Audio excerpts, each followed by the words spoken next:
नमो भगवते वासुदेवाय नमः। आप सभी का बहुत बहुत स्वागत है आपके अपने YouTube चैनल कहानी टॉकीज पर। तो आइए आज मैं आपके समक्ष वैशाख मास महात्म्य में कथा 5 प्रस्तुत करूंगी। इससे पूर्व की कथाएं हमारे चैनल पर अपलोड की गई हैं, आप हमारे चैनल पर जाकर जरूर सुनें। तो आइए आरंभ करते हैं। यम ब्राह्मण संवाद, नरक तथा स्वर्ग में ले जाने वाले कर्मों का वर्णन। ऋषियों ने कहा, हे सूत जी, इस विषय को पुनः विस्तार के साथ कहिए। आपके उत्तम वचना अमृतों का पान करते करते हम तृप्ति नहीं होते हैं। सूत जी बोले, महर्षियों, इस विषय में एक प्राचीन इतिहास कहा करते हैं जिसमें एक ब्राह्मण और महात्मा धर्मराज के संवाद का वर्णन है। ब्राह्मण ने पूछा, धर्मराज, धर्म और अधर्म के निर्णय में आप सबके लिए प्रमाण स्वरूप हैं, अतः बताइए, मनुष्य के किस कर्म से नरक में पड़ते हैं तथा किस कर्म के अनुष्ठान से वे स्वर्ग में जाते हैं। कृपा करके इन सब बातों का वर्णन कीजिए।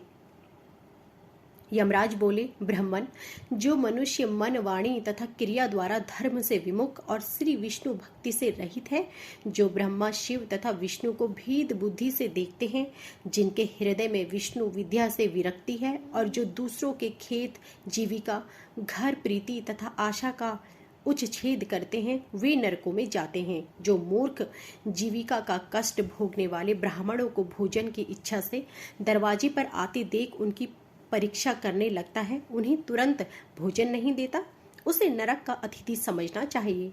जो मूढ़, अनाथ, वैष्णव, दीन, रोगातुर तथा भ्रष्ट मनुष्यों पर दया नहीं करता, जो पहले कोई नियम लेकर पीछे अजितेंद्रियों के कारण उसे छोड़ देता है, वह निश्चय ही नरक का पात्र है। जो सब पापों को हरने वाले दिव्य स्वरूप, व्यापक, विजयी, सनातन, अजन्मा, चतुर्भुज, विष्णु रूप दिव्य पुरुष श्री नारायण देव का पूजन, ध्यान और स्मरण करते हैं, वे श्री हरि के परम धाम को प्राप्त करते हैं। यह सनातन श्रुति है। भगवान दामोदर के गुणों का कीर्तन ही मंगलमय है, वही धन का उपार्जन है तथा वही इस जीवन का फल है। अमित तेजस्वी देवादिदेव श्री विष्णु के कीर्तन से सब पाप उसी प्रकार नष्ट हो जाते हैं जैसे दिन निकलने पर अंधकार। जो प्रतिदिन श्रद्धा पूर्वक भगवान श्री विष्णु की यशोगा कथा का गान करते हैं तथा स्वाध्याय में लगे रहते हैं, वे मनुष्य स्वर्गगामी होते हैं।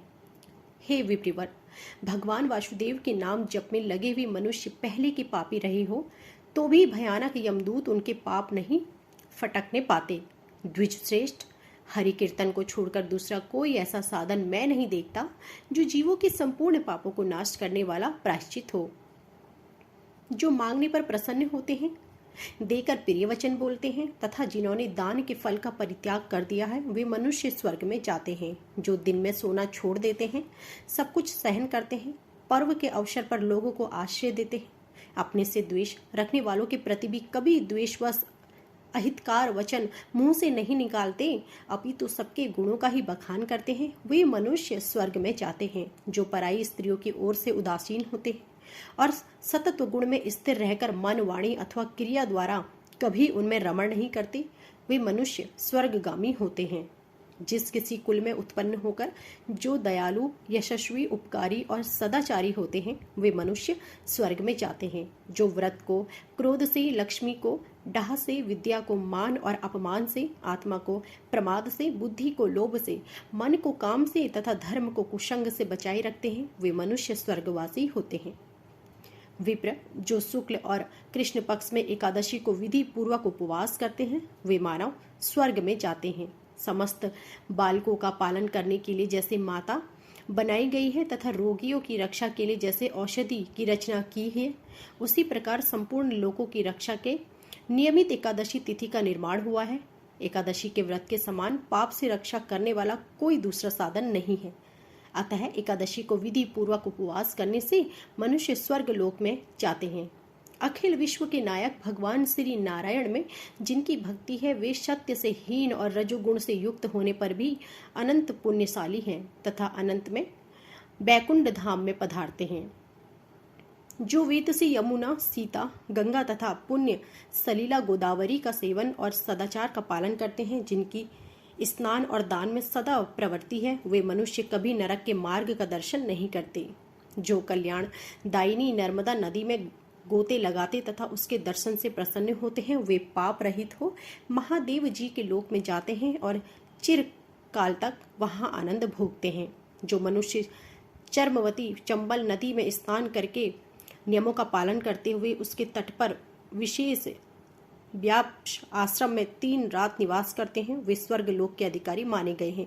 जो गंगा जी के जल में अथवा प्रयाग, केदार खंड, पुष्कर, व्यासाश्रम तथा प्रभास क्षेत्र में मृत्यु को प्राप्त होते हैं, वे विष्णु लोक में जाते हैं। जिनकी द्वारका या कुरुक्षेत्र में मृत्यु हुई है, अथवा जो योगा अभ्यास से मृत्यु को प्राप्त हुए हैं, अथवा मृत्यु काल में जिनके मुख से हरि इन 2 अक्षरों का उच्चारण हुआ है, वे सभी भगवान श्री हरि के प्रिय हैं। हे विप्र, जो द्वारकापुरी में 3 रात भी ठहर जाता है, वह अपनी 11 इंद्रियों द्वारा किए हुए सारे पापों को नष्ट करके स्वर्ग में जाता है। ऐसी वहां की मर्यादा है। वैष्णव व्रत यानी एकादशी के पालन से होने वाला धर्म तथा यज्ञ आदि के अनुष्ठान से उत्पन्न होने वाला धर्म, इन दोनों को विधाता ने तराजू पर रखकर तोला है। उस समय इनमें से पहले का ही पलड़ा भारी रहा। ब्राह्मण जो एकादशी का सेवन करते हैं तथा जो अच्युत कहकर भगवान नाम का कीर्तन करते हैं, उन पर मेरा शासन नहीं चलता। मैं तो स्वयं ही उनसे बहुत डरता हूँ। जो मनुष्य प्रत्येक मास में 1 दिन अमावस्या को श्राद्ध के नियम का पालन करते हैं और ऐसा करने के कारण जिनके पितर सदा तृप्त रहते हैं, वे धन्य हैं, वे स्वर्गगामी होते हैं।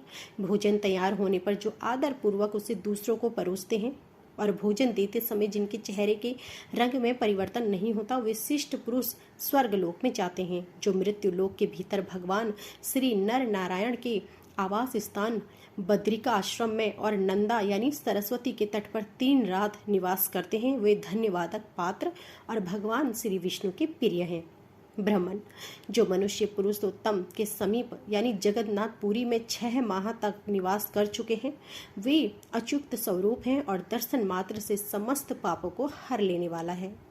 जो अनेक जन्मों में उपार्जित पुण्य के प्रभाव से काशीपुरी में जाकर मणि कर्णिका के जल में गोते लगाते हैं, श्री विश्वनाथ जी के चरणों में मस्तक झुकाते हैं, वे सभी इस लोक में आने पर मेरे वंदनीय होते हैं। जो श्री हरि की पूजा करके पृथ्वी पर कुश और तिल बिछाकर चारों ओर तिल बिखेरते हैं और लोहा तथा दूध देने वाली गौदान करके विधि पूर्वक मृत्यु को प्राप्त होते हैं, वे मनुष्य स्वर्ग में जाते हैं। जो पुत्रों को उत्पन्न करके उन्हें माता पिता के पद पर बिठाकर ममता और अहंकार से रहित होकर मरते हैं, वे भी स्वर्ग लोक के अधिकारी होते हैं।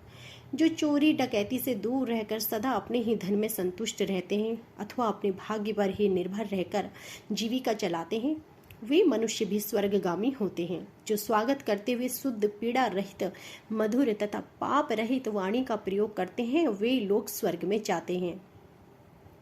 जो लोग दान धर्म में प्रवृत्त तथा धर्म मार्ग के अनुयायी पुरुषों का उत्साह बढ़ाते हैं, वे चिरकाल तक स्वर्ग में आनंद भोगते हैं। शीतल जल तथा वर्षा में आश्रय प्रदान करता है, वह स्वर्ग लोक में सम्मानित होता है। जो नित्य नैमित्य आदि समस्त पुण्य कालों में भक्ति पूर्वक श्राद्ध करता है, वह निश्चय ही देवलोक का भागी होता है। दरिद्रता दान करना, सामर्थ्यशाली की क्षमा, नौजवानों की तपस्या, ज्ञानियों का मौन, सुख भोगने के योग्य, पुरुषों की सुखवेच्छा, निवृत्ति तथा संपूर्ण प्राणियों पर दया, ये सद्गुण स्वर्ग में ले जाते हैं। ध्यान युक्त तप भवसागर में तारने वाला और पाप को पतन का कारण बताया गया है, यह बिल्कुल सत्य है, इसमें संदेह की गुंजाइश ही नहीं है। हे ब्राह्मण, स्वर्ग की राह पर ले जाने वाले समस्त साधनों का मैंने यहाँ संक्षेप में वर्णन किया है। अब तुम और क्या सुनना चाहते हो? तो यह थी हमारी आज की वैशाख मास महात्म्य में कथा 5। आशा करती हूँ कि आपको हमारी यह वीडियो पसंद आई होगी। ऐसे ही धार्मिक व्रत कथाओं, पूजन विधि तथा आगे की कथाओं को सुनने के लिए हमारी वीडियो को लाइक करें, शेयर करें, कमेंट करें और हमारे चैनल को सब्सक्राइब करें, जिससे कि आगे भी ऐसे ही वीडियो प्रसारित होते ही आपको जानकारी मिल सके। आप सभी का धन्यवाद।